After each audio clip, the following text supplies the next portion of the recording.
அஸ்ஸலாமு அலைக்கும். Welcome to my Saudi vlog. Just few days தாங்க இருக்குது இங்கே சவுதியில் இருக்கிறதுக்கு. Then back to our India. So இது 5 டேஸ் வந்து ஹஸ்பண்ட்க்கு ஸ்பெஷலாக செஞ்சு தரலான்னு சொல்லிட்டு தான் இன்றைக்கி சிக்கன் கோஃப்தா பிரியாணி செய்கிறதுக்காக நான் 1/2 kg போன்லெஸ் சிக்கன் எடுத்துருக்கிறேன். அதில் வந்து garlic paste, chicken masala and வந்து chilli powder 1 tablespoon and 1 tablespoon garam masala add பண்ணிவிட்டு இதை நல்லா நம்ம சாப் பண்ணி எடுத்துக்கலாம். அண்ட் கூடயே வந்து 2 சில்லி க்ரீன் சில்லி எடுத்துருக்கிறேன் அண்ட் கொரியண்டர் கொஞ்சமாக அண்ட் கொஞ்சமாக ஆனியன் ஆட் பண்ணிவிட்டு சால்ட் வந்து டேஸ்ட் அக்கார்டிங் நம்ம எடுத்துகிட்டு இதெல்லாம் நம்ம சாப் பண்ணி எடுத்துக்கலாம். ஸோ நான் சாப்பர் மிஷினில் தான் போட்டேன். நான் பிளேட் சரியாக வேலை செய்யலைனால நெக்ஸ்ட்டு வந்து நான் மிக்சரில் நான் மாற்றிக்கிட்டேன். தென் கொஞ்சமாக கடல மாவு ஆட் பண்ணிவிட்டு நம்ம ஒரு இது கிரைண்ட் பேஸ்ட்டாக நம்ம செஞ்சு எடுத்துக்கலாம். ஸோ நம்மளோட கோஃப்தா வந்து ரெடி. தென் வந்து நான் 1 kg of basmati biryani rice எடுத்துருக்கிறேன். ஸோ அதுவும் வந்து நம்ம பாயில் பண்ணி வச்சுக்கலாம். அண்டு 70% தான் அது சோறு வந்து நம்ம பாயில் பண்ண வைக்கணும். அண்டு நெக்ஸ்ட்டு வந்து இது கோஃப்தா நம்ம ஃப்ரை பண்ணி எடுத்துக்கலாம். ஸோ இதுவும் வந்து ஒரு 50% தான் நம்ம ஃப்ரை பண்ணணும்.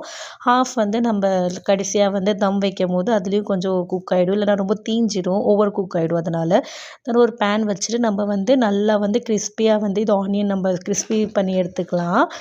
அண்டு அதே எண்ணெயில் வந்து 1 tablespoon எக்ஸ்ட்ராவாக எண்ணெய் போட்டு தென் 1 tablespoon கீ ஆட் பண்ணியிருக்கிறேன். அதில் வந்து ஹோல் ஸ்பைசஸ் ஆட் பண்ணிட்டு 1 cup ஆஃப் 1 ஆனியன் ஃபுல்லாகவே வந்து சாப் பண்ணி நீட்டாக சாப் பண்ணி நான் எடுத்துருக்கிறேன். அதில் வந்துட்டு 2 tablespoon ஆஃப் கார்லிக் பேஸ்ட் போட்டுக்கலாம். தென் வந்து 1 tablespoon of chilli powder, Kashmiri chilli powder எடுத்துருக்கிறேன். பிகாஸ் கலர் இதில் நல்லா வரும் அண்ட் ஸ்பைசி கொஞ்சம் கம்மியாக இருக்கும்.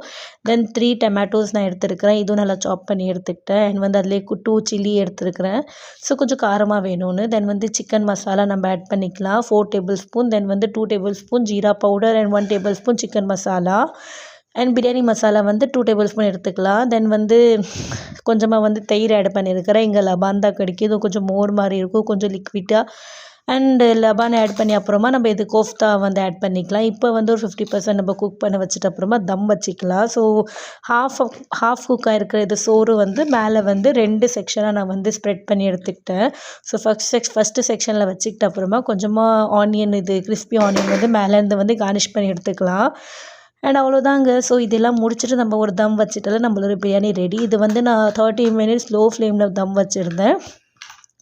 பிரியாணி வந்து ரொம்ப டேஸ்டியாக வந்துருந்துச்சு. கொஞ்சம் ஹைதராபாதி, நம்ம இந்தியன் ஸ்டைல், நம்ம தமிழ்நாடு ஸ்டைல் இல்லாமல் கொஞ்சம் வந்து இது கொல்கத்தா ஸ்டைல் சொல்கிறாங்க. So Kolkata style chicken kofta biryani தான் நான் செஞ்சுருக்கிறேன். டேஸ்ட் வேறு லெவலாக இருக்குது. நீங்களும் டிஃப்ரெண்ட் பிரியாணி ட்ரை பண்ணணுன்னா இது ஒரு பிரியாணி ரெசிபி ட்ரை பண்ணி பாருங்கள். நெக்ஸ்ட் லெவல் டேஸ்ட்டாக இருக்கும். அண்ட் ஜஸ்ட்டு கொஞ்ச நாள் தான் இருக்கனால என் ஹஸ்பண்டுக்கு கொஞ்சம் ஸ்பெஷலாக ஃபீல் பண்ண வைக்கணும்னு சொல்லி தான் நான் இதெல்லாம் செஞ்சுருக்கிறேன். அண்ட் வீடியோ பிடிச்சதா லைக், ஷேர், சப்ஸ்கிரைப் பண்ணிக்கோங்க. அண்ட் நெக்ஸ்ட்டு வந்து பேக்கேஜிங் வீடியோ தான் ஆக போகுது. நம்ம இந்தியாவுக்கு என்னென்ன வாங்க போகிறோன்னு